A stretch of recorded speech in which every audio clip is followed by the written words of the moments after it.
জানালার কাছে বসে আছে তাহানা। মন যেন ভালো নেই, অথচ অন্য সময় এই বৃষ্টি হলে তাহানা মনের আনন্দে ভিজত। আজ যেন আকাশটাও তার সঙ্গে পাল্লা দিয়ে কাঁদছে, থামার নামই নেই। সে মনে মনে বলতে লাগলো, আকাশের কি মন খুব খারাপ আমার মতো? সে কি আমার মতো অনেক কষ্ট পেয়ে কান্না করছে? পরের দিন সকালে, আজ সকালে তাহানা একটু বাইরে গিয়েছিল, তাই কাকিমা তাকে অনেক কথা শুনিয়েছে। আর তার কাকাতো বোনটাও শুনিয়েছে। সে কিন্তু তানার থেকে অনেক ছোট, তবু কথা শোনালো। ওই যে বলে না, বড়রা যা করবে বাচ্চাটা তাই শিখবে, এখানেও ঠিক তাই। আর কাকাতো বোনের নাম পিঙ্কি, সে নবম শ্রেণীতে পড়ে আর তানা পড়ে দশম শ্রেণীতে। তানা যখন নবম শ্রেণীতে পড়ে তখন ওর মা মারা যায়। মারা যায় বলা ভুল হবে, তার বাবার অত্যাচার সহ্য করতে না পেরে সে মারা গেছে। তার কিছুদিন পর তানার বাবা মারা যায়। স্ত্রীকে কথা শোনালেও তানার মাকে তিনি মনে প্রাণে ভালোবাসতেন। ওর বাবা অঞ্জন রায় মারা যায়, আর মারা যাওয়ার সময় সম্পত্তির উইল করেন যে তানা যখন রাশেদ বছর পূর্ণ হলে সব সম্পত্তি ওর নামে হয়ে যাবে। মূলত ওর সম্পত্তির কারণেই তানাকে আশ্রয় দিয়েছে ওর কাকিমা। ওর বাড়িতেই থাকে, তার উপর ওকেই কথা শোনায়। যতদিন ওর দাদু বেঁচে ছিল ততদিন তানাকে কোনো রকম সামলে রাখতেন, কিন্তু গত বছর এই ভদ্রলোক মারা যান। তখন থেকেই ওর উপর অত্যাচার শুরু হয়। তানা সব মুখ বুজে সহ্য করে। আজ তানাকে ওর কাকিমা রান্না সেরে চিলেকোঠার ঘরটা পরিষ্কার করতে বলেন, কিন্তু ওর স্কুলের রেজিস্ট্রেশনের ব্যাপারে কিছু জানার জন্য মিনারের কাছে গিয়েছিল। ফিরতে একটু দেরি হওয়ার কারণেই তাকে অনেক কথা শুনতে হয়। ভাগ্যিস আজ পাপ্পু বাড়িতে ছিল না, নাহলে নির্ঘাত তাকে মার খেতে হতো। পাপ্পু তানার কাকাতো ভাই, এই বাড়িতে পাপ্পুই একমাত্র ওকে সম্মান দেয় আর ভালোবাসে। সেদিন বিকেলে হঠাৎ চেল্লানোর আওয়াজ এসে পিছন ফিরে তাকাতেই অবাক। আশু এসেছে। তানা কিছুটা ভয় পায় আশুকে, কারণ আশু খুব একটা ভালো ছেলে না। তবু ওর কাকিমা জোর করে আশুর সঙ্গে তানার বিয়ে ঠিক করেছে। কথায় আছে, বিয়ে হলে 4% সম্পত্তি আশুকে দেবেন। তাহানার কাকিমা আখিরাই চাই এই বিয়েটা তাড়াতাড়ি হয়ে যাক, না হলে তার শান্তি নেই। আশু বলল, কিরে, কখন থেকে ডাকছি শুনতে পাস না? যা আমার জন্য নাস্তা আন। তাহানা রান্নাঘরে দাঁড়িয়ে ভাবছে, সে কি মুক্তি পাবে না এই নরক যন্ত্রণা থেকে? তার কি জীবনেও স্বাধীনতা পাবে না সে? কোনোভাবে একবার এখান থেকে বেরোতে পারলে সে মুক্ত। 2 দিন পর তার স্কুলে টেস্ট পরীক্ষা, আর বাড়িতে তার বিয়ের কথা হচ্ছে। মূলত আশুই প্রেশার দিচ্ছে, কারণ আশু তাহানাকে খুব একটা বিশ্বাস করে না। কারণ আশু জানে তাহানা সুযোগ পেলেই পালাতে পারে, তাই তার এত আয়োজন করে তাহানাকে বিদায় করতে চায়। আর তাহানা একবার পালালে সম্পত্তির কানাকড়িও পাবে না তারা। অনেক অনুরোধ করে কাকাকে সে বলেছে পরীক্ষার কয়দিন যেন তাকে সময় দেওয়া হয়। কাকাও নিজের একমাত্র ভাতিজার কথা না শুনে থাকতে পারেননি, তাই জন্য দুপুরে খাবার বন্ধ করে দিয়েছে আখিরাই। আর প্রচণ্ড ক্ষেপে আছে নয়ন রায়ের ওপর। অয়ন রায় হলেন তানার কাকা। শেষ পরীক্ষার দিন, আজ তাহানার বিয়ে। পরীক্ষা দিয়ে বাড়ি আসতে না আসতে শুনতে পায় তার নাকি বিয়ে। এটা শোনা মাত্রই সে মনে মনে আওড়ালো, যার বিয়ে তার হোশ নেই আর পাড়াপড়শির ঘুম নেই, আজ তাকে কোনো মতে পালাতে হবে। মূলত পরীক্ষার জন্য সে এই নিয়ে ভাবেনি, কিন্তু সে ভাবতেই পারেনি যে আজকেই এরা তাকে নরকে পাঠানোর সিদ্ধান্ত নেবে। রাতে বর কনেকে দেখতে চায়। সে নাকি কতক্ষণ তার বউটাকে দেখে না। পাশ থেকে পিঙ্কি ওর বান্ধবীরা বলল, এখনো তো বউ হয়নি, এখনই এই অবস্থা, না জানি বিয়ের পর কি করে। কিন্তু আশু মনে মনে ভাবছে অন্য কথা। সে হঠাৎ করে আখিরাইকে ডেকে বললেন, তানহার কোনো শব্দ নেই, দেখ তো কোনো গন্ডগোল হলো নাকি? কারণ কিছুক্ষণ আগে তানাকে ওর কাকি মেরেছে, সে তৈরি হচ্ছিল না বলে। আখিরাই ঘর থেকে বেরোনোর অনেক পরে সে কান্নাকাটি করছিল, কিন্তু এবার সব যেন নিস্তব্ধ। আখিরাই বললেন, তুমি বাপু বেশি চিন্তা করো। কোথায় যাবে? সারা বাড়িতে লোক ভর্তি, আরো পালাবে। আখিরায়ের চোখ ফাঁকি দেওয়া অত সহজ নয়। কিছুক্ষণ পর কনেকে দেখতে চায় আশুর দিদি। সে অনেক দূর থেকে এসেছে, তাই একবার এক পলক দেখতে চাই। 15 মিনিট ধরে দরজা ধাক্কাচ্ছে আখিরাই, কিন্তু দরজা খোলা তো দূরের কথা, আজও দিচ্ছে না ভিতর থেকে। আখিরাই কিছুটা ভয় পান, কারণ সে তো জানে সে যা ভাবছে এমন কিছু হলে আশু তাকে খুন করবে। চেয়ারে বসে আছে আশু, রাগের মাথা ফেটে যাচ্ছে। মনে হচ্ছে আখিরাইকে মেরে পুঁতে দিতে। আশু বলল, খুব তো বললেন আমার চোখ ফাঁকি দেওয়া এত সহজ নয়। তাহলে এখন কি হলো? কোথায় তানহা? ট্রেনে বসে আছে তাহানা। দৃষ্টি তার সামনের ব্যক্তির দিকে, কারণ সেই ব্যক্তিটা তাকে বাঁচিয়েছে। তাহানা ব্যক্তিটাকে অনেকক্ষণ যাবৎ দেখে যাচ্ছে। ব্যক্তিটি বললেন, দেখার কি হলো? আমি কি এলিয়েন যে আহামকের মতো দেখছেন? ব্যক্তিটি বলল, আচ্ছা, আপনি দৌড়ে কোথায় যাচ্ছিলেন? গত 1 ঘন্টা থেকে একই প্রশ্ন করে আসছে তানভীর। তাহানা কোনো জবাব দিচ্ছে না। তানভীর বলল, তুমি তো বোবা নাও, কারণ তখন বাঁচাও বাঁচাও বলছিলে। তাহানা ভাবছে আসুর দিদির ঘন্টা আগের কথা। সবাই জোর করে সাজানোর পর মনে হচ্ছে যেন সে মৃত, কোনো দাম নেই তার। গায়ে তার মহিলা ভারী সোনা, তাই শরীর যেন দুর্বল আর অস্বস্তি লাগছে। হঠাৎ পিঙ্কি আসলো আর বলল, ফল খাচ্ছি, খাবি? তোর জামাই পাঠালো, খা। তানা রাগ হচ্ছে, সে ভাবছে তার সাথেই কেন এমন হয়। কিন্তু তার ভাবনার মাঝে হঠাৎ খেয়াল করলো পিঙ্কির পিঠে একটা ব্যাগ। সেটা তাহানার সামনে রেখে পিঙ্কি বলল, এতে 3 লাখ টাকা আছে, আর তোর গয়নাগুলো বেচলে আর টাকা পাবি। এবার পিছনের দরজা খুলে বাগানে দেখবি আমার বন্ধু রাশেদ আছে, ও তোকে বাসে তুলে দেবে। চলে যাস কোথাও, আর হ্যাঁ, পৌঁছেই ফোন করবি। হঠাৎ এই বোনটাকে তার আপন বলে মনে হচ্ছে, যেন এতদিনের কষ্ট একেবারে শেষ হয়ে গেছে। পিঙ্কিকে শক্ত করে জড়িয়ে ধরে বলল, আমার জন্য যা করলেই আমি কোনো দিন ভুলবো না। পিঙ্কি বলল, যা তো, রাশেদ দাঁড়িয়ে আছে, বেশি দেরি হলে মা চলে আসবে, ভালো হবে তখন। তানা বেরিয়ে গেল। আর পিঙ্কি বলল, তোকে দেখতে পারতাম না, কারণ তুই আমার চেয়েও বেশি সুন্দর, আর তুই কখনো কোনো দিন নিজের জন্য প্রতিবাদ করিস না। আমার রাগ লাগতো তোর উপর, তাই তো কথা শোনাতাম। যা, অনেক ভালো থাক। বসে আছে তানা একদম কর্নারের সিটে। তাই দিকে এক মহিলা তাকিয়ে আছে আধা ঘন্টা যাবৎ, যেন সে অন্য গ্রহের প্রাণী।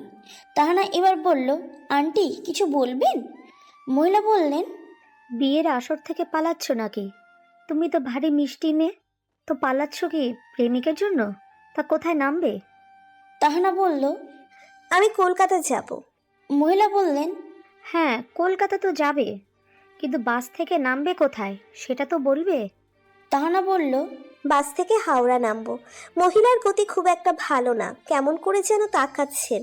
আর বাসে আশুর দিদি একজন মহিলা, আর বাকিরা সবাই ছেলে। মূলত এরা ফুল ফ্যামিলি কোথায় যাচ্ছে, সবাই চেনা পরিচিত। আর এই মহিলা মনে হয় নানি দাদি হবে, কিন্তু মহিলার বাজ পাখির মতো নজর, খুঁটিয়ে খুঁটিয়ে দেখতে ব্যস্ত সে। বাস থেকে একটু আগে নামলো তাহানা। জায়গাটা অনেক নির্জন। তার মনে হচ্ছে সে ভুল জায়গাতে নেমেছে, কারণ বাসে ওঠার সময় রাশেদ তাকে বলেছিল, অনেক লোকজন থাকবে, একদম ভয় পাবে না, কিন্তু জায়গাটা অতিমাত্রায় নির্জন। তাই তানা একটু ভয় পাচ্ছে। কিছু দূর যেতেই একজন লোক বলল, কি সুন্দরী, কোথায় যাও? যাবে নাকি? তাহানা একটু ঘাবড়ে গেল আর একটা ল্যাম্প পোস্টের নিচে দাঁড়ালো। তখন একটা গাড়ি তার সামনে দাঁড়ালো এবং তারা তানাকে খুব বাজে প্রস্তাব দিল। সেই মুহূর্তে তানার মনে হচ্ছিল মরে যেতে, কারণ আশু যতই খারাপ হোক না কেন, কখনো এত বাজে প্রস্তাব দেয়নি। রাগে দুঃখে সে এক প্রকার দৌড় দিল এবং পায়ের হিলের সঙ্গে শাড়ি বেঁধে পড়ে যাচ্ছিল ব্রিজে। তানা ভাবলো সে হয়তো এই দুনিয়াতেই আর নেই, কিন্তু তার ধারণা ভুল প্রমাণ হলো। সে অনুভব করলো একজন পুরুষালী হাত তাকে শক্ত করে ধরেছে। সেও আপ্রাণ চেষ্টা করলো বাঁচার, আর বাঁচাও বাঁচাও চিৎকার করতে লাগলো। কোনো মতে উপরে এসে তানা হাঁপাতে লাগলো। সেই অপরিচিত ব্যক্তি তাকে জিজ্ঞাসা করলো, আরে, আপনি কি পাগল? এভাবে কেউ ঝাঁপ দেয়? যদি কিছু হয়ে যেত? ব্যক্তিটি অনেক সুদর্শন। ব্যক্তিটির নাম তানভীর। তানভীর বলল, তুমি বিয়ের আসর থেকে পালিয়েছ? যখন পালিয়ে এসেছো তাহলে ঝাঁপ দিয়েছিলে কেন? প্রেমিক কি ধোকা দিয়েছে? তুই মারা গেলে কি সব সমস্যা মিটে যাবে? তোমার বাবা মায়ের কোল খালি হবে, বুঝেছো? আর কারোর কিছু যায় আসবে না। তানাত অবাক। কি বলে এই ছেলে রে? বাবারে বাবা, এত প্রশ্ন! আরে তাকে তো সুযোগ দেবে কিছু বলার, সে নিজেই বক বক করে যাচ্ছে। জ্বালাতন। তাই রাগে আর কিছু বলল না তানা। তানভীরের এবার বিরক্ত লাগছে, কারণ সে তো নিজেই বকে যাচ্ছে, কিন্তু মেয়েটি একটা কথাও বলছে না। তাহলে মেয়েটি কি কথা বলতে পারে না? কিন্তু না, এমন তো না। মেয়েটি বাঁচার কথা বলছিল, তখন তাহলে? কোনো উত্তর না পেয়ে তানভীর হাঁটা দিল, কারণ সে আর কিছুক্ষণ থাকলে হাত উঠে যাবে হয়তো। তাই তানভীর চটপট কেটে পড়ল। তারা কি করবে ভেবে না পেয়ে দৌড় দিল তানভীরের পিছনে। স্টেশনে বসে তানভীর তার রাগ কমানোর জন্য সিগারেট ধরালো, আর তাকে দূর থেকে তানা দেখছে। কি করে ছেলেটা? কিছুক্ষণ পর দেখলো একটা ট্রেনের ভিতর যাচ্ছে ছেলেটি। সে আর দেরি না করে সেই কম্পার্টমেন্টের ভিতরে ঢুকে গেল। যেয়ে দেখলো কম্পার্টমেন্টের ভিতরে কেউ নেই। প্রথমে সে একটু ঘাবড়ে গেল যে অন্য কোনো কম্পার্টমেন্টের ভিতরে ঢুকে গেল নাকি, বেরিয়ে যাবে। ঠিক তখনই দেখতে পেল তানভীরের ব্যাগটা। তানা একটা স্বস্তির নিঃশ্বাস নিল এবং বসলো। ওয়াশরুম থেকে এসে তানাকে দেখে একটু অবাক হলো তানভীর। জিজ্ঞাসা করলো, তুমি এখানে কেন? তানা কিছু বলল না, শুধু দেখে যাচ্ছে। তানা অনেকবার জিজ্ঞাসা করলো যে, তুমি কেন দৌড়াচ্ছিলে? কিন্তু কোনো উত্তর পেল না তানভীর। মেঘের গর্জনে তার ধ্যান ভাঙল তানার। তানভীর তাকে আবারও জিজ্ঞাসা করলো কেন সে দৌড়াচ্ছিল আর কেন সে ঝাঁপ দিচ্ছিল। তানভীর বলল, তুমি কি এই কম্পার্টমেন্টের? তাহানা বলল, হ্যাঁ, কারণ তাহানা বেশি কিছু প্রকাশ করতে চাচ্ছে না। তার সমস্যাটা পারিবারিক, তাই প্রকাশ করে না। টিকিট চেক করতে আসলে হঠাৎ তানা তানভীরের পাশে হাত জড়িয়ে ধরল। তানভীর যেন সপ্তম আকাশের চূড়ায় পৌঁছে গেল। টিকিট চাইতে তানভীর তার টিকিট বের করে দিল।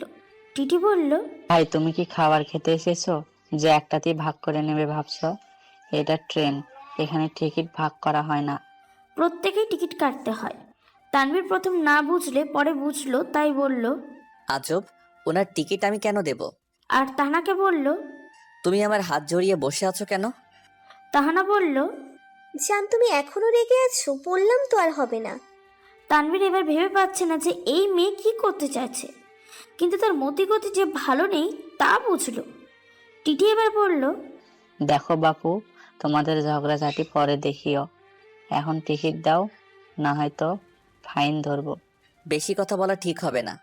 তাই আর কথা বাড়ালো না। টিটিকে বলল। কত দিতে হবে? টিটি ভদ্রলোকের মতন বলল, 1500 টাকা। টিটি যেতে তানভীর রেগে তানার দিকে তাকাতেই তাহানা উঠে গেল পাশ থেকে। তানভীর এবার বলল, তোমাকে বাঁচানোই আমার ভুল হয়েছে। এবার তুমি যদি না বলো সত্যিটা, আমি টিটিকে ডেকে সব বলবো, ডাকবো। তানা এবার বলল। না, প্লিজ কিছু বলবেন না, আমি আপনাকে সব বলছি। তারপর তানা সব খুলে বলল। সব শুনে তানভীর বলল, আমি সরি, না বুঝে অনেক কিছু বলেছি। তো তুমি এখন কোথায় যাবে? তাহানা বলল। জানি না। তানভীর কোনো রকম চিন্তা করে বলল, তুমি হোস্টেলে থাকতে পারবে? তানা বলল, হ্যাঁ, আমি পারবো থাকতে। আচ্ছা, আপনার নাম কি? তাহনা রায়। তাহানা বলল, আপনার নাম কি? তানভীর আহমেদ। ট্রেন থামলো এবং তারা ট্রেন থেকে নেমে পড়ল। তারা রওনা হলো লেডিস হোস্টেলের উদ্দেশ্যে। তাহানা যেহেতু নতুন, সেই কারণে সে কিছু চেনে না, তাই সে তানভীরকে ফলো করলো। কিছুক্ষণ পর একটা হোস্টেলে এসে থামলো তারা। তানা দেখলো হোস্টেলটা খুব বড়, মনে হয় অনেকেই থাকে। তারা ভিতরে গিয়ে ম্যানেজারের সাথে কথা বলে একটা রুমের দিকে এগেল, আর তানভীর তাকে বিদায় দিয়ে বেরিয়ে এলো। তাহানাকে ম্যানেজার রুম দেখিয়ে দিল এবং 800 জন রুমমেটের সঙ্গে পরিচয় করিয়ে দিল, এবং তারপর সে তার কাজে চলে গেল। হঠাৎ একটা মেয়ে তার হাতের থেকে আংটিটা খুলে বলল, বাহ, বেশ তো, আংটিটা এটা আমার। আর একজন বলল, গলার সীতাহারটা খুব সুন্দর, এটা আমি নিব। তাহানা বলল। এগুলো আমার, কেউ হাত দেবে না। বলে ওই মেয়েটার কাছ থেকে আংটিটা নিয়ে বেরিয়ে গেল। আর বারান্দায় ম্যানেজারকে দেখে বলল, আমার টাকা দিন। ম্যানেজার বলল। কেন? তাহানা বলল, আমি থাকবো না বলেই দেখলো তার দেয়া টাকাটা ম্যানেজারের বুক পকেটে আছে। তাহানা সেটা হাত বাড়িয়ে নিয়ে দৌড় দিল। তানভীর কিছুটা যেতে কিছু শুনতে পেয়ে পিছনে ফিরে দেখলো তাহানা তাকে ডাকছে। মিস্টার তানভীর, দাঁড়ান। তানভীর দাঁড়ালো, আর তাহানা হাঁপাতে হাঁপাতে তানভীরের সামনে এসে দাঁড়ায়। তানভীর বলল, কি হলো, তুমি বাইরে কেন? তাহানা বলল। আমি আপনার সাথে যাব, ওখানে কেউ ভালো না। তানভীর বলল। কেন? তাহানা বলল, ওরা আমার আংটি সীতাহার নিয়ে নিচ্ছিল। দিলে কি হতো? তারা তো কয়দিন পর তোমার ফ্রেন্ড হবে, তাহলে সমস্যা কি? তাহানা বলল। আমার জিনিস আমি কেন দেব? তানভীর বলল। তুই তো ভারী হিংসুটে, দিলে কি হতো? তাহানা বলল। 880 লাখ টাকার জিনিস আমি কেন দেবে? তানভীর এবার অবাক হলো, বলল, এগুলো সব কি গোল্ড? আমি তো ভেবেছিলাম ইমিটেশন। তানা বলল। আমি কি আপনাকে বলেছি যে এগুলো ইমিটেশন? তানভীর বলল। আমি ভাবলাম আর কি। তাহানা বলল। আপনাকে ভাবতে বলেছি, ভাবলেন কেন? তানভীর বলল। ফর ইওর কাইন্ড ইনফরমেশন, আমি তোমাকে নিয়ে যেতে পারবো না। তাহানা বলল। আমি এই শহরে নতুন, আর আপনি আমাকে এখানে একা রেখে চলে যাবেন? পাশেন নাকি আপনি? তানভীর কিচ্ছু ভেবে বিরক্ত নিয়ে বলল। চলো। একটা আঁখি 7তলা ভবনের সামনে থামলো তারা। ভিতরে যে কলিং বেল বাজালো তানভীর। একটা মেয়ে দরজা খুলে দিল। মেয়েটি অবাক দৃষ্টিতে তাকিয়ে বলল। ভাইয়া, আপনি বিয়া করছেন? বলেই চিল্লিয়ে বলল। আম্মা দেখেন, ভাইয়া বিয়া করছে। একবার তো বলবি তো, আমি সব কিছু সাজিয়ে রাখতাম। এসো মা, ভিতরে এসো। মা তুমি থামো, আর কি বলছো? ও কেন আমার বউ হবে? তানভীরের কথায় তার মা অনিকা বললেন। কি বলছিস? বিয়ে করে এনে ঢং করছিস? তবে বৌমা আমার খুব পছন্দ হয়েছে। ভয় পাস না, কিছু বলবো না। সে কবে থেকে বলছি একটা বিয়ে করে আমার একটা সঙ্গী এনে দে, কিন্তু তুই আজকে আমার ইচ্ছা পূরণ করেছিস। ভালো থাক বাবা। তানা তো অবাক, কারণ কি বলে এই মহিলা? কিন্তু সে কি বলবে? সত্যিটা জানলে উনি যদি না থাকতে দেয় তখন কি করবে তাহানা? তানভীর এবার বিরক্তি নিয়ে বলল। মা, উনি একটা বিপদে পড়েছেন, তাই ওনাকে আমি এনেছি। ভেতরে ঢুকতে দাও, সব খুলে বলছি। সোফায় বসে আছেন অনিকা কবির, আর তার সামনে বসে আছে তানভীর এবং তাহানা। অনিকা কবির কিছু একটা চিন্তা করে বললেন। তুমি এই বাড়িতে থাকতে পারবে একটা শর্তে। তাহানা বলল। কি শর্ত? অনিকা কবির বললেন। পরে বলবো, কিন্তু যা বলবো মানতে হবে, না করা যাবে না। তাহানা ভাবল। কি বলতে পারেন মহিলা? তুমি আমাকে বড় মা বলে ডেকো। কাজের মেয়েটাকে বলল। এই নাবিলা, ওকে উপরে কর্নার রুমটাতে নিয়ে যা। অনিকা কবির বললেন। নিশ্চয়ই সারাদিন কিছু খাওয়া হয়নি। তুমি ফ্রেশ হয়ে নিচে এসো, আমরা ডিনার করব। তানভীরকে অনিকা কবির বললেন। তুমিও ফ্রেশ হয়ে নিচে এসো। আশু আর আখিরাই চিরুনি তল্লাশি চালাচ্ছে, কিন্তু কোনোভাবেই তানাকে খুঁজে পাচ্ছে না। আশু অনেক বিশ্রীভাবে গালিগালাজ করছে, আখিরাই অনেক ভয় পাচ্ছে। সে ভাবছে তাকেই না তুলে আছাড় মারে। আশুর দিদি দিন কেটে গেল এই বাড়িতে।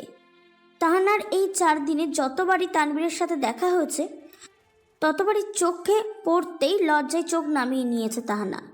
এই বাড়িতে তাহানার প্রধান কাজ হলো প্রতিদিন সকালে কফি নিয়ে তানভীরকে দেয়া। মূলত এই কাজটি অনিকা কবির নিজেই বলেছেন, কারণ সে চায় এই মিষ্টি মেয়েটা তার বৌমা হোক। সকালে কফি হাতে গুটি গুটি পায়ে তানভীর রুমে গিয়ে দেখলো তানভীর রুমে নেই। একটু এগোতেই দেখলো বারান্দায় পুশ-আপ দিচ্ছে তানভীর। তার এই আকর্ষণীয় বডি দেখে কয়েকটা হার্ট মিস করলো তানহা। সে যেন একটা ঘরের মধ্যে চলে গেল, আর এগিয়ে যেয়ে তার পিঠে হাত দিয়ে মুচকি হাসলো তানভীর, কিন্তু সামনে বলল। পছন্দ হয়েছে আমার বডি? তাহলে জড়িয়ে ধরতে পারে তো। তানভীর এই লাগামহীন কথা শুনে তানা নিজের মধ্যে ফিরে এলো আর লজ্জা পেয়ে দৌড়ে পালালো। তানাকে দৌড়াতে দেখে নাবিলা বলল। আম্মা, তাহানা আপা এমন দৌড় দিল কেন? অনিকা কবির কিছু একটা ভেবে বলল। তুই বুঝবি না, কাজ কর। তানা এক ধরে ঘরে এসে হাঁপাতে লাগলো, মনে মনে কয়েকটা বকা দিল আর বলল। এতটা লাগামহীন কেন লোকটা? কেটে গেল একটা মাস। এই 1 মাসে তাহানা আর তানভীরের খুনসুটি করেই চলে গেল। তারা একে অপরকে না বললে ও তারা জানে যে একে একজন আর একজনকে ছাড়া অচল।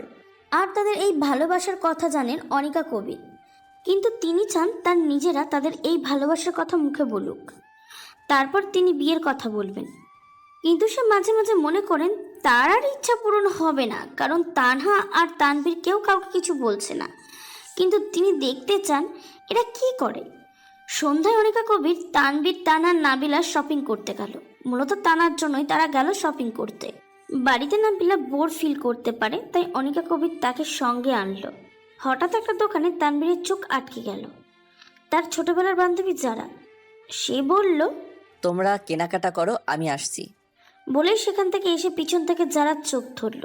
কোনো পুরাশিলে হাতের ছোঁয়া পেয়ে একটু অবাক হলো যারা। আকস্মিক ঘটনায় সে চোখ থেকে হাত সরিয়ে দেখলো তার ছোটবেলার বন্ধু তানভীর। যারা অবাক হয়ে বলল। তানভীর, তুই কেমন আছিস? বলে জড়িয়ে ধরলো। তানভীর তাকে ছাড়িয়ে বলল। তুই দেশে ফিরে একবারও আমাকে ফোন দিলি না, এখন তো ভুলে যাবি। আমাকে কি মনে রাখার দরকার আছে তোর? যারা বলল। নাটক কম কর, আজ বিকেলেই এসেছি আর এখান থেকেই বেরিয়ে তোর বাড়িতেই আসলাম। বলেই জিজ্ঞাসা করলো। আন্টি কেমন আছে? তানভীর বলল, ভালো মা, এখানেই আছে। যারা বলল, আন্টি এখানে? কুলুন পরে চল, দেখা করে আসি। তানভীর বলল, চলো। কিন্তু দূর থেকে তাদের এই দৃশ্য যে দেখছিল দুটি চোখ, আর তার ছোট্ট মনে জমা হলো অভিমানের পাহাড়। সে ভাবলো হয়তো তানভীর এই মানুষটাকে ভালোবাসে, তাই সে আরো কষ্ট পেল। অনিকা কবর জারেকা দেখে বলল, ভুলে গেছিস আন্টিকে? একটাবার তো খোঁজ করিসনি আমার। যারা বলল, তুমি তো আমার সুইটার, তোমাকে কি করে ভুলি বলো তো? টুকটাক কথা বলে তারা আবার শপিং শুরু করলো, কিন্তু তানহার কিছু নিল না। অনিকা কবির বললেন, সবে তো কয়টা জিনিস নিলি, এতেই হয়ে গেল? তানা বলল, বড় মা, আমার আর কিছু লাগবে না, তোমরা নাও। কিন্তু অনিকা কবির তানার জন্য নিজে কিছু পছন্দ করলো এবং সেগুলো নিয়ে নিল। অনিকা কবির ডিনারের জন্য তানাকে ডাকতে তানা বলল তার খিদে পায়নি, তাই সে খাবে না। অনিকা কবির বললেন, কি হলো বলতো মেয়েটার? শপিং মল থেকেই দেখছি ওর মনটা খারাপ। তানভীর বিষয়টি খেয়াল করলো, কিন্তু কিছু বলল না। নাবিলাকে বলল, নাবিলা একটা প্লেটে খাবার দাও, আমি দেখছি। তানভীরের কথা মতো নাবিলা একটা প্লেটে খাবার বেড়ে দিল, আর তানভীর সেটা নিয়ে উপরে চলে গেল। গত 15 মিনিট দাঁড়িয়ে ডাকছে তানাকে তানভীর। এবার তার মেজাজটা খুব খারাপ হচ্ছে, তাই সে খাবার প্লেট ছুঁড়ে ফেলে দিয়ে নিজের রুম থেকে ডুপ্লিকেট চাবি এনে দরজা খুলে দেখলো তানা ঘুমিয়ে গেছে। তানভীর তার পাশে বসে কপালে একটা চুমু এঁকে দিল, আর দেখলো অভিমানীটা অভিমান করে ঘুমিয়ে গেছে। তানভীর রুমের দরজা লাগিয়ে চলে গেল নিজের রুমে, আর বলতে লাগলো, আজ তুমি যারাকে আমার সঙ্গে দেখে মানতে পারোনি, বড্ড অভিমান হয়েছে। আমি দেখতে চাই তুমি আমাকে কতটা ভালোবাসো, আর তুমি কতটা পজিটিভ আমাকে নিয়ে। সকালের সোনালি রোদের আলো সারা ঘরকে আলোকিত করেছে, আর সেই আলো যেন খেলা করছে তানার সঙ্গে। সোনালি রোদ মুখে এসে পড়তেই ঘুম ভাঙল তানার। কালকে রাতে না খাওয়ার জন্য প্লেটে ইঁদুর দৌড়াচ্ছে, তাই সে তাড়াতাড়ি ফ্রেশ হয়ে নিচে নেমে আসছিল। কিন্তু সিঁড়িতেই তার পা দুটি থমকে গেল, কারণ নিচে বসে আছে যারা আর তানভীর গল্প করছে। গল্প করছে কম, যারা যেন হাসতে হাসতে তানভীর উপর পড়ে যাচ্ছে, আর একটু হলেই যেন তানভীরের ভিতরে ঢুকে যাবে। তানা এসব আর সহ্য করতে পারল না, সে নিজের রুমে গেল। সে ভাবতে পারেনি যে তানভীর অন্য কাউকে ভালোবাসবে, কারণ তার আচরণ দেখেই বোঝা যায়নি কখনো। না হলে তানভীর নিশ্চয়ই কিছু বলতো। কই, সে তো বলেনি। মনে মনে কয়েকটা গালি দিল তানভীরকে, আর বলল, পুরুষ মানুষ এমনই হয়, মেয়ে দেখলেই ফ্ল্যাট করতে মন চায়। এতদিন আমি ছিলাম, আর এখন ওই পেতনি চারা। বাইরে বৃষ্টি হচ্ছে মুষলধারে। এই বৃষ্টি একমাত্র তাকে বোঝে। তার আনন্দে সে ঝরে, আর দুঃখেও সে ঝরে। তানার সেই দিনের কথা মনে হলো। তানভীর তার জন্য টুকিটাকি কিছু না কিছু আনে, কিন্তু সেদিন একটি শাড়ি, চকলেট, আইসক্রিম নিয়ে এসেছিল। সেদিন তানা যে খুশিতে আত্মহারা হয়ে ছাদে চলে গেছিল প্রকৃতির সঙ্গে তার আনন্দ ভাগ করে নিতে। তার আনন্দ ভাগ করে নিতে যুক্ত হয়েছিল বৃষ্টি। অনিকা কবির বুঝলেন, কিছু তো হয়েছে তানহার, না হলে মেয়েটা এমন কেন মনমরা হয়ে আছে? দুপুরে তিনি অনেক বকাবকি করে খাইয়ে দিয়েছেন। তানার মন ভালো করতে নিচে নেমে আসতে বলল, আর বলল, এই নাস্তাগুলো তানভীর আর যারাকে দিয়ে আয় তো মা।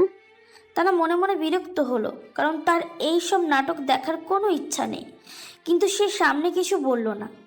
তার একটাই কারণ, সে সরাসরি না বলতে পারে না। সে কি বলবে? বড় মা, আমি যাবো না। বললে বিষয়টা ভালো লাগবে না, তাই সে নিজেকে সামলে নাস্তা নিয়ে রুমে গেল। রুমে যেয়ে নাস্তা রাখতেই যারা বলল, কি রে তানভীর, মেয়েটাকে কালকেও দেখলাম কিন্তু জিজ্ঞাসা করা হলো না। তানভীর বলল, ও আমাদের দূর সম্পর্কের এক আত্মীয়। এইটুকু বলতেই তানা রুম থেকে বেরিয়ে গেল, কারণ সার্কাস দেখার ইচ্ছা তার নেই। সে বেরিয়ে যাবে ঠিক তখনই শুনতে পেল তানভীর যারাকে বলছে, তুই কি জানিস আমি তোকে কত মিস করেছি? তোর একবারও মনে হয়নি যে এইখানে তোর কাছের কাউকে তুই রেখে যাচ্ছিস? ভাবছি এবার বিয়ের কাজটা সেরেই ফেলবো। তানা যেন অবাক হলো, কারণ সে ভাবেনি যে তানভীর বিয়ে অবধি ভেবে ফেলেছে। যারাও কিছুটা অবাক হলো, আর কিছু বলতে গেলে তানভীর তার মুখে হাত দিয়ে থামিয়ে দিল। এটা দেখে দুই চোখে আর জল আটকাতে পারল না তানহা। এক দৌড়িয়ে নিজের রুমে চলে গেল। আজ যেন তার সবচেয়ে বেশি কষ্ট হচ্ছে। কই, কাকিমা মারলে তো এতটা কষ্ট হতো না। এরকম কষ্ট সে শুধু পেয়েছে তার বাবা মা আর দাদুকে হারানোর সময়। এক পর্যায়ে কান্না করতে করতে সে ঘুমিয়ে গেল। আর তার কান্না সহ্য না করতে পেরে বৃষ্টিরাও নেমে এলো ধরণীর বুকে। গভীর রাতে তানার মনে হলো তার কপালে কারোর ওষ্ঠ বিচরণ করছে, কিন্তু ঘুমের কারণে সে কিছুই বুঝতে পারল না। 2 দিন পর সকালে তানার কিছু দরকারি কাজ থাকায় সে বাজারে যাওয়ার কথা বলল। অনিকা কবির তানভীরকে বলল, তুমি তানহাকে নিয়ে একটু বের হও, কিছু প্রয়োজনীয় জিনিস লাগবে। কিন্তু বাচ্চা হলো তাহানা, সে নাকি একা যেতে পারবে, কারো তার জন্য বিচলিত হওয়ার প্রয়োজন নেই। অনিকা কবির একটু অবাক হলেন, কারণ তানহা তো আগেও তানবীরের সঙ্গে গেছে। কই, তখন তো সে এমন বলেনি। তার একটু কোথাও সন্দেহ হলো, কিছু কি হয়েছে। তার ছেলেটা কি তানাকে কিছু বলেছে? ছেলেটা তার খুব রাগী, কিছু বলেনি তো তানাকে। তিনি আর কিছু ভাবতে পারছে না। বইয়ের দোকান থেকে বই নিচ্ছে তানা, এখান থেকে উচ্চ মাধ্যমিক পরীক্ষা দেবে মূলত। অনিকা কবির সব ব্যবস্থা করেছিলেন। তানভীর দেখলো মেয়েটা অনেক শুকিয়ে গেছে, মুখটা মলিন হয়ে গেছে এই 5 দিনে। সে কি একটু বেশি বেশি করে ফেলেছে?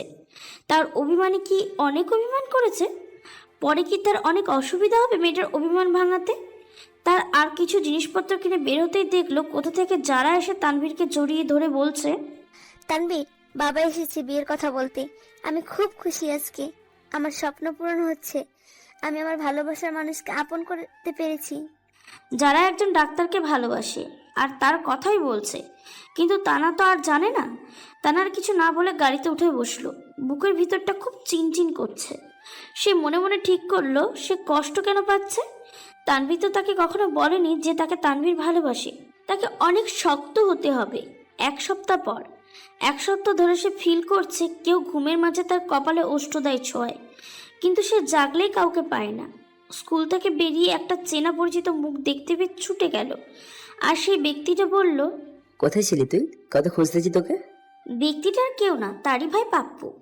পাপ্পু ওকে জড়িয়ে ধরে বলল, স্কুল থেকে খবর নিয়ে জেনেছি তোর ট্রান্সফার কলকাতায় হয়েছে, তাই আর দেরি না করে খুঁজতে চলে এলাম। তানা জিজ্ঞাসা করলো, আশুর কি খবর? পাপ্পু জানালো তার পালিয়ে আসার পর ওকে পুলিশ ধরেছে। কিসের জন্য কেউ জানে না। পাপ্পু তাকে বলল, তুই কোথায় আছিস? তানা সব বলার পর পাপ্পু বলল, তুই ফিরে আসিস, নিজের পায়ে দাঁড়া, নয় পর তোর সম্পত্তিগুলো সব নষ্ট হতে দিস না। তানা বলল, আমি ফিরবো। আমার বাবার কষ্ট করে মাথার ঘাম পায়ে ফেলে উপার্জন করা জিনিস আমি নষ্ট হতে দেব না। তারপর নিজের ফোন নাম্বারটা পাপ্পুকে দিয়ে বাড়ি ফিরে এলো। রাগে মাথা ফিরে যাচ্ছে তানবীরের। ঘরের অর্ধেক জিনিস ভেঙে ফেলছে তানবীর। তার মনে হচ্ছে তানাকে হাতের কাছে পেলে 2 গালে থাপ্পড় লাগবে। অনিকা কবির ছেলের এই অবস্থা দেখে বললেন, পাগল হয়েছিস? কেন করছিস এমন? কি হয়েছে? তানবীর বলল, কিছু না। বলে চলে গেল তানার ঘরে। আজ এই মেয়ের ব্যবস্থা সে করবে। ওয়াশরুম থেকে বেরিয়ে যে তানা কিছুটা ঘাবড়ে গেল, কারণ তার পরনে শুধু একটা তোয়ালে। তানভীর নিয়ে শক্ত দৃষ্টিতে তাকিয়ে রইল। তানা সালোয়ার কামিজ নিয়ে চলে যেতে নিলে তাকে এক টানে নিজের কাছে এনে তানভীর বলল, আমাকে কি মেরে ফেলতে চাও? তোমাকে এইভাবে দেখে আমি যে ঠিক থাকতে পারছি না। তোমার কি এই নিষ্পাপ বালকের উপর একটু দয়া হয় না? এটুকু বলতেই তানভীরকে ধাক্কা দিয়ে তাহানা বাথরুমে গিয়ে দরজা লাগালো। আর তানভীর বোকা বনে গেল। কিছু একটা ভেবে মুচকে হাসি বেরিয়ে গেল। তাহানাকে নিচে ডাকলেন অনিকা কবির। সে জানতে চায় যে কেন তাহানা এত মনমরা ভাবে আছে। কিছুক্ষণ পর তানা নামলে দেখতে পেল অনিকা কবির তার জন্য অপেক্ষা করছে।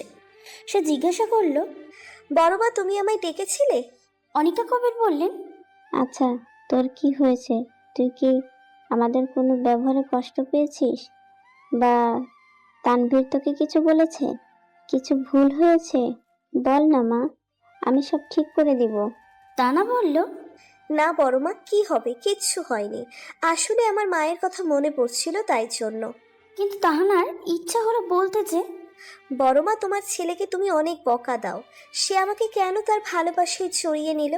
সে যে অনেক বড় অপরাধ করেছে, তাকে তুমি শাস্তি দিতে পারবে? কিন্তু পরক্ষণে ভাবলো, তানভীরের তো কোনো দোষ নেই। সে তো আর বলেনি যে তাকে নিয়ে স্বপ্ন বানানোর কথা। তানা মুচকে এসে বলল, তুমি ভেবো না বড়মা, আমি ঠিক আছি। বিকেলবেলায় তাহানা বসে আছে ছাদে। হাতে তার একটা গল্পের বই। ছোটবেলা থেকেই তার বই পড়তে খুব ভালো লাগে। আজ সে একটা শাড়ি পরেছে। এই শাড়িটি তার মায়ের। মাকে খুব মনে পড়ছিল, তাই সে মায়ের শাড়িটা আজকে পরল। তানাকে রুমে না পেয়ে তানভীর বুঝলো তার অভিমানী ছাদে বসে আছে। সে এতদিনে এটুকু বুঝেছে যে তানা ছাদে থাকতে খুব পছন্দ করে, তাই তো হুটহাট এই মেয়ে ছাদে চলে আসে। কিন্তু ছাদে এসে তার চোখ স্থির হয়ে গেল, কারণ সে লাল পরি নীল পরি শুনেছে, কিন্তু সে কালো পরি কথা শোনেনি। সে কয়েক মুহূর্ত ভাবলো আসলে কি কালো পরি হয়। সে তানার সামনে এসে দাঁড়ালো। তানা তানভীরকে দেখে উঠে দাঁড়িয়ে অন্যদিকে চলে গেল, কারণ এই মানুষটাকে সে আর তার অনুভূতিতে মিশতে দেবে না। মায়া বাড়ানোর থেকে মায়া কাটানোই ভালো। তানা কোমরের শাড়িটা সরে গেছে, এই দৃশ্য এড়ালো না তানভীরের চোখ থেকে। তার বুকটা ধক করে উঠল। আর কিছু ভুল চিন্তা ভাবনা আসার আগে সে ছাদ থেকে নেমে পড়ল। নিজের রুমে এসে কয়েকটা শ্বাস নিল আর নিজেকে সামলিয়ে নিল। সে চায় এবার তানাকে তার মনের কথা বলতে, কারণ এই মনের মুখ সে আর দেখতে পারবে না। মেয়েটা এখন আগের মতন হুটহাট সামনে আসে না, তাকে কফি দিতে আসে না। সে লজ্জামাখা মুখ চেহারাটা আর দেখা হয় না।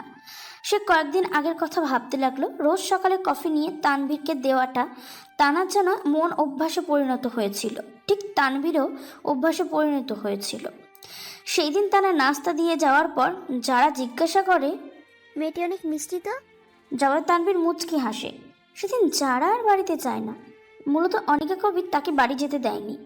পরের দিন সকালে কফি নিয়ে টেবিলে রেখে তানভীরকে ডাকার জন্য পিঠ হাত রাখতেই মুচকি হেসে হাতটা নিয়ে জড়িয়ে ধরলো আর বলল, আমার অভিমানিনী কি খুব অভিমান করেছে?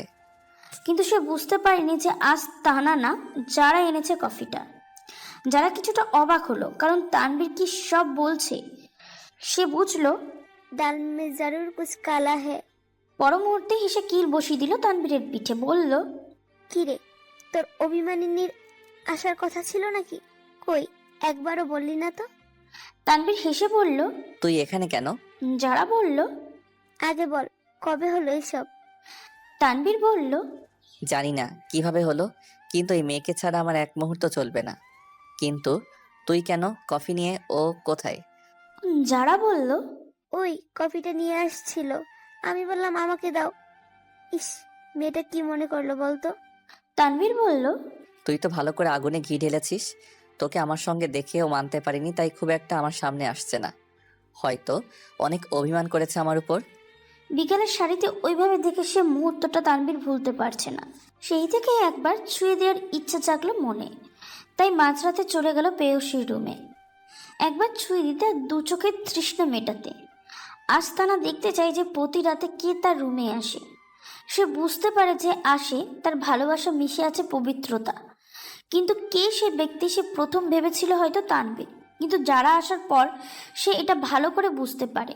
আর যাই হোক, তানভীর তার রুমে নিশ্চয় আসে না, তাহলে কে আসে আজকে তাকে জানতেই হবে। রুমে প্রবেশ করতে দেখতে পেল অভিমানিনীটা গভীর ঘুমে আচ্ছন্ন। এগিয়ে এসে পাশে বসে কপালে তার ওষ্ঠধর ছুঁয়ে দেয়। তানার পিঠ বেয়ে একটা ঠান্ডা স্রোত বয়ে গেল। মনে হলো আসুদ দিদির 100 ভোল্ট কারেন্ট লেগেছে। কিছুক্ষণ পর তানভীর বলতে থাকে, আমি জানি তুমি অনেক অভিমান করেছো, কিন্তু আমি দেখতে চেয়েছিলাম তুমি এই রকম পরিস্থিতিতে পড়ে আমাকে নিজের মনের কথা বলো কিনা। কিন্তু আমি বুঝতে পারিনি যে তুমি অভিমান করে আমাকে দূরে ঠেলে দেবে। নিজে কষ্ট পেয়েও কিছু বললে না, কারণ তুমি ভাবলে যে আমি যারাকে ভালোবাসি, তাই তুমি সরে এলে। তুমি এত ভালো কেন? যদিও আমি যারাকে বন্ধু ছাড়া বেশি কিছু মনে করি না, তবুও তুমি জানতে চাইলে না একবারও। আমি তোমাকে আর কষ্ট দেব না, খুব তাড়াতাড়ি তোমাকে আমি আমার মনের কথা বলবো। তানভীর রুম থেকে বেরোতেই তানার চোখ খুলে একটা শ্বাস নিয়ে কথাগুলো ভাবলো যে কি বলল তানভীর। তাহলে সে তানভীরকে ভুল বুঝেছে আর তানভীর তানাকেই ভালোবাসে। একরাশ ভালো লাগা কাজ করে আর কেমন লজ্জা পেল, কিন্তু তানভীর তানাকে দিয়ে ভালোবাসার কথা বলতে চেয়েছিল আর তার জন্য এই এত আয়োজন। মনে মনে বলতে লাগলো, তোমার ব্যবস্থা তো আমি করব, দেখো না কি করি। সবাই বসে বাপ্পুর সঙ্গে অনেক হেসে হেসে কথা বলছে তানা। তানভীর কিছুটা অবাক হলো, কারণ এত হেসে হেসে কারোর সঙ্গে কথা বলছে। কথার ধরন শুনে বুঝতে পারে এটা একটা ছেলে, মূলত সেদিনের ছেলেটা। রাগে মাথা ফেটে যাচ্ছে তানভীরের। তার সামনে বসে একটা ছেলের সঙ্গে গল্প হচ্ছে আর তানা বুঝতে পারছে যে পোড়ার গন্ধ বেরোচ্ছে কোথাও থেকে। বুঝতে পারে মনে মনে শয়তান একটা হাসি দিল। তানভীর তানার হাত ধরে হঠাৎ টেনে নিয়ে যেতে থাকে আর নিজের রুমে এসে বিছানায় ছুঁড়ে মারে। হাতে থাকা ফোনটা নিচে পড়ে গেল, কিন্তু ভাঙলো না, তানা জানতো এত কিছু জানলে তার উপর টর্নেডো সাইক্লোন সব বয়ে যাবে, কিন্তু এখন মনে হচ্ছে কেয়ামত করে ছাড়বে এই ছেলে। তানাকে উঠিয়ে দুই গাল চেপে ধরে বলল, তোর সাহস কি করে হয় ছেলেদের সঙ্গে কথা বলার? আর রাস্তাতেই তুই লোককে জড়িয়ে ধরেছিস। নিজেকে বিলাতে চাস তুই? হ্যাঁ, কথা বল, চুপ কেন? তানার মনে হচ্ছে গালটা এবার ভেঙে যাবে। দু চোখ বেয়ে নোনা জল বেরিয়ে আসে। তানার চোখে জল দেখে কিছুটা শিথিল হয় তানবীরের হাত। বুকে জড়িয়ে নিয়ে তানবীর বলল, তুমি কেন বোঝো না? তোমাকে আমি কারোর সঙ্গে কথা বলতে দেখলে ও সহ্য করতে পারি না। কেন বোঝো না তুমি? তানা বলল, কেন আমাকে কারোর সঙ্গে সহ্য হয় না আপনার? কে আমি আপনার? জাস্ট কেউ না, বুঝলেন? কেউ না। এবার তানবীর আর হেলদোলা কথাবার্তা না বলে সিরিয়াস হয়ে বলল, ভালোবাসি আমি তোমাকে, বুঝলে? অনেক ভালোবাসি। তোমার প্রতি আমার অনুভূতি আমি বলে বোঝাতে পারবো না। তুমি কি আমার অনুভূতির সাথে মিশবে? তানা জানতো আজ এই কথা তানবীর বলবে, তাই বেশি অবাক হলো না। তানা মাথা নাড়িয়ে সম্মতি দিতে আর কিছু বলার সুযোগ না দিতেই তানার ঠোঁটে ঠোঁট ডুবিয়ে দেয় তানবীর। দীর্ঘ 6 মিনিট পর ছেড়ে দিয়ে বলল, এবার বুঝলে নাকি আরো কিছু দেখাবো? তানার লজ্জা পেয়ে তানবীরের বুকে মুখ গুজে দেয়। রাতের ছাদে তানার কোলে মাথা রেখে শুয়ে আছে তানবীর। আর তার চুলগুলো এলোমেলো করে আবার গুছিয়ে দিচ্ছে তাহানা। রাতের আকাশ দেখছে তারা। হঠাৎ মেঘের গর্জন শুনতে পেয়ে তানবীর বলল, চলো নিচে যাই, বৃষ্টি আসবে। কিন্তু তাহানা বলল, আজ আমরা ভিজবো। জানেন, এই বৃষ্টি আমার সর্বক্ষণের সঙ্গী। আমি আনন্দ পেলে ও তো ভাগ করে নেয় এই বৃষ্টি, আর কষ্ট পেলে ও তাও ভাগ করে নেয় এই বৃষ্টি। হঠাৎ তানার কোমর জোরে পেটে মুখ গুজে দিল আর বলল, আজ থেকে আমিও তোমার সর্বক্ষণের সঙ্গী হব। ছাদ থেকে নেমে এলো তারা দুজন। আজকে তানার মনে হচ্ছে সে মুক্ত। তাহানার রুমের কাছে এসে তানবীর বলল, কি ম্যাডাম, আমার গুড নাইট কিস কোথায়? তাহানা একটু লজ্জা পেল। তাহানা কিছু করছে না দেখে তানবীর বুঝলো এই মেয়ে আশায় থাকলে তার আর বাচ্চার বাপ হওয়া লাগবে না। তাই সে নিজেই একটা কিস করলো তানার বাম গালে আর চলে গেল নিজের রুমে। অনিকা কবিরাজ খুব খুশি। সে নিজেকে অনেকটা হালকা মনে করছে। তার ছেলের দায়িত্ব নেওয়ার মানুষ সে পেয়ে গেছে। সে কালকেই কথা বলবে এই বিষয়ে দুজনের সঙ্গে। সে আর কিছু না ভেবে ঘুমিয়ে গেল। পরের দিন সকালে তানবীর আর তানা সামনাসামনি বসে আছে। দুজনে মাথা নিচু করে বসে আছে। অনিকা কবির একটু রেগেই বললেন, আমার অগোচরে এসব কি হচ্ছে? তোমরা কি আমায় খুব বোকা পেয়েছো? বুঝলে আমি কিছু জানতে পারবো না। তানা অনেক ভয় পেয়ে গেল। সে ভাবলো আজ হয়তো তাকে এই বাড়ি ছাড়তে হবে। কিন্তু তাকে অবাক করে দিয়ে অনিকা কবির বললেন, তোমার কাছে আমি একটা জিনিস চেয়েছিলাম না? আজ তুই সেটা দিবি আমাকে? আমার ছেলেকে বিয়ে করবি তুই? তাহানাকে অবাকের শীর্ষবিন্দুতে পৌঁছে দিল অনিকা কবির। তানা ভেবেছিল হয়তো তাকে বলবে, এই প্রতিদান দিলি তুই? তোকে এখানে রাখাটা আমার ভুল হয়েছে। কিন্তু না, এমন কিছুই হয়নি। তানভীর জানতো তার মা কখনো এই সম্পর্কে অমত পোষণ করবে না। তাই সে তার মায়ের অভিনয়গুলো দেখছিল আর ভাবছিল তার মা তো ভালো অভিনয় করে। কিন্তু তানা ভিতর মুখটা তাকে অনেক কষ্ট দিচ্ছিল। তবু সে চুপ করেছিল, কারণ মায়ের আগে কথা বলাটা ঠিক হবে না। আজ তানার বিয়ে। স্টেজে বসে আছে, তানবীরকে দেখছে আর চোখে চোখে হতেই নামিয়ে নিল তানা তার দৃষ্টি। আজ পাপ্পু পিঙ্কিও এসেছিল। তার এত বড় একটা দিনে অন্তত তার নিজের কাউকে তো থাকতে হতো। পিঙ্কি আর পাপ্পু সেটা পূরণ করলো। আর সে কাকির কথা জানতে চাইলে জানতে পারলো তার কাকি নাকি কার কাছ থেকে টাকা ধার নিয়েছিল, শোধ করতে পারেনি, তাই পুলিশ তাকে গ্রেপ্তার করেছে। তা না খুব খারাপ লাগলো, কিন্তু সে তানবীরের কথা ভেবে আর মন খারাপ করলো না। রাতে ছাদে বসে আছে দুজন, আর তাদের দুজনকে সঙ্গ দিতে চলে এসে বৃষ্টি। এই বৃষ্টিতে অর্ধভেজা শাড়িতে দেখে নিজেকে আর আটকাতে পারল না তানবীর। সে মুখ গুজে দিল তানার গলায় আর বলল, ভালোবাসি অভিমানিনী। তাহনা বলল, আমিও তো তোমাকে অনেক ভালোবাসি প্রিয়।